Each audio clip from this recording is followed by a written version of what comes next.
कौन कहेगा कि जो दोनों बड़े पुलिस बाजी वाह, ये तो करोगे की?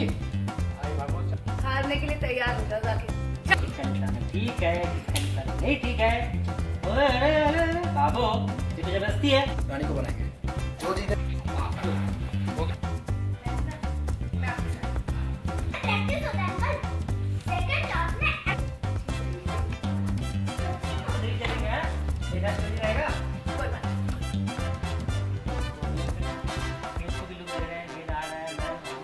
जीत गए।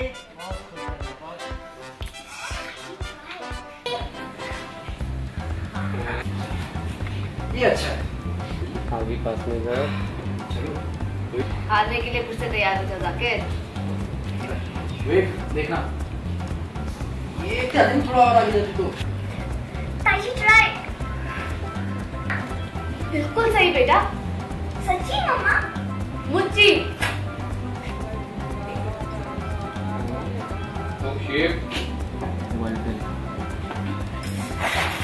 रानी, रानी के पीछे। और तुम हारने के शायद गेम जीत सकता है। और अभी मम्मा ने मारा, मम्मा को देख रहा है।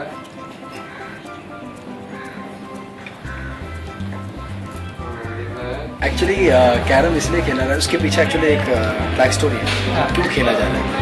वेद को वापस उसकी खुशी वापस लानी, उसकी स्माइल, क्यूट सी स्माइल वापस लेकर आनी है।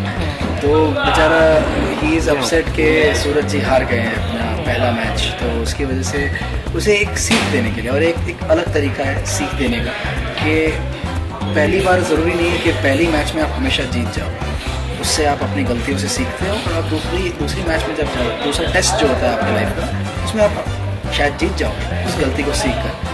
तो उसी तरह से मैं और संध्या एक बोलते हैं ना, एक नाटक कर रहे हैं झगड़ा करने का वेद के सामने कि नहीं, अरे मैं तुमसे अच्छा हूँ शूटिंग में, मैं तुमसे अच्छा हूँ, बेस्ट क्रिकेट की ट्रॉफी तुमने भले जीती, लेकिन क्या बोलते हैं ना, निशानेबाजी करना मैंने तुम्हें सिखाया था ये करके। तो बाद में वहाँ से हमने ये कैरम बोर्ड पे कॉम्पिटिशन सा रखा है कि जो भी क्वीन को जीतेगा वो अपना कॉम्पिटिशन जीत जाएगा बेसिकली।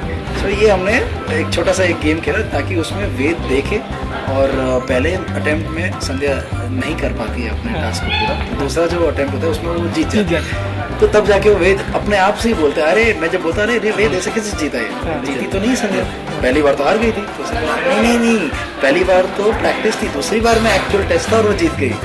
तभी उसको समझ में आता है कि अच्छा पापा का पहला टेस्ट नहीं था, पहला प्रैक्टिस था और अब टेस्ट। तो एक क्यूट सा सीन है और जो बहुत अच्छी तरह से कर रहा है। हमने देखा कि जब से आप जाकिर आए हुए हैं फैमिली में, तब से काफ़ी लोग खुश हैं और आप भी कोशिश कर रहे हैं कि सबको खुश रखें, लेकिन कहीं ना कहीं मिसअंडरस्टैंडिंग्स भी क्रिएट हो रही है। अब मैं अपने आप की तारीफ तो नहीं कर सकता कि मेरे आने से लोग खुश हो रहे हैं, बट हाँ सीन्स कहीं ऐसे लिखे जा रहे हैं जो थोड़े लाइट हार्टेड और दे आर फन सीन्स। और मेरे लिए भी एक अलग सा जोन है ये कि कैसे क्योंकि जब भी मैंने दिया बाती में सीन्स किए तो बहुत ही हार्ड हिटिंग सीन्स हुए, बहुत ही एक्शन ओरिएंटेड सीन्स हुए। तो मैं सोच रहा था कि जब इतना सख्त आदमी जब ऐसे कुछ सीन्स करेगा तो वो कैसा होगा, वो अपने निजी लाइफ में कैसा होगा। तो मेरे लिए भी एक अलग पर्सपेक्टिव है अपनी पर्सनैलिटी, इस जाकिर की पर्सनैलिटी को दिखाना। तो जी हाँ, मुझे मज़ा आ रहा है ये सब सीन्स करने में, थोड़ा सा अलग जोन है ये एंड इट्स फन। हालांकि जब भी मैं ये जो आप बोल रहे हो थोड़े मिसअंडरस्टैंडिंग हो रही है, वो तो स्क्रिप्ट का एक पोर्शन, एक पार्ट है। जी हाँ, उसे क्रिएट किया जा रहा है and I think it's a part of a bigger picture. So मेरे ख्याल से ओके। चलिए आखिरी सवाल आपसे पूछते हैं, सूरज जो पहला मैच जिस तरह से हार गए थे तो वेद को काफ़ी दुख पहुँचा था इस बात से, और आज उसके चेहरे पे आप स्माइल लाने के लिए कामयाब हुए हैं। तो अब ये जान सकते हैं कि भावो भी थे आज, तो बाकी घर वाले भी थे, तो बाकी लोग का भी ट्रस्ट जीतने में काफ़ी कामयाब। मेरे ख्याल से ट्रस्ट जीतने की बात तो अभी होगी ही नहीं, क्योंकि इतने टाइम से भाभो और मतलब राठी परिवार से जाकिर काफ़ी क्लोज हो चुका है, तो अब ट्रस्ट तो जीतने की बात है नहीं। इट इज़ इनफैक्ट इतना भरोसा है कि मैं अपना बोरिया बिस्तर उठा के यहाँ आ गया और उन्होंने मुझे रहने दे दिया, तो वो ट्रस्ट तो वहीं पर जीत लिया मैंने। तो मेरे ख्याल से इट्स मोर ऑफ नाउ कि जाकिर किस तरह से फैमिली में घुल मिल रहा है, it's more of that. Thank you very much.